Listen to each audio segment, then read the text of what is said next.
اب سے ٹھیک 24 گھنٹے کے بعد پاکستان ان سامراجی طاقتوں کی سازشوں کے خلاف، چوروں اور معاشی ڈاکوؤں کے خلاف اور منی لانڈرر اور ملک کا خزانہ باہر منتقل کرنے والوں کے خلاف ایک عمران خان کی کال پر ہمہ گیر تحریک چلانے جا رہا ہے۔ ہماری لال حویلی پہ 2-3 دفعہ حملے کیے ہیں، 6 آدمی پکڑے گئے ہیں۔ کوئی بات نہیں، لال حویلی ایک پولیٹیکل آفس ہے ہمارا، لیکن ہماری ان عزیز رشتہ داروں کے گھروں پہ بھی لیڈیز جہاں ہیں وہاں مردانہ پولیس داخل ہوئی ہے، سیڑھیاں لگا کے داخل ہوئی ہے، اور ہمارے ایسے گھروں میں بھی گئی ہے جن کا سیاست سے کوئی تعلق نہیں۔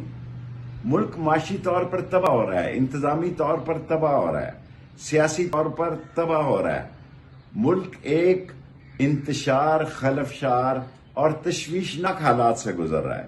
ایسے حالات میں پاکستان میں 2 عظیم ادارے ہیں، پاک فوج کی عظیم اور جانثار فوج اور پاکستان کی عظیم عدلیہ۔ اگر ان دونوں اداروں نے ان حالات میں خاموشی اپنائی،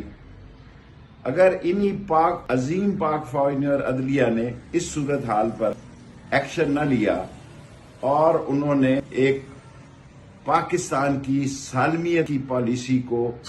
پر فیصلہ صادر نہ کیا، تو یہ ملک ایسے انتشار میں جا سکتا ہے جس کو شاید کوئی سیاستدان بھی نہ بچا سکے۔ یہ اقتدار کے بھوکے جن کو مسلط کیا گیا ہے،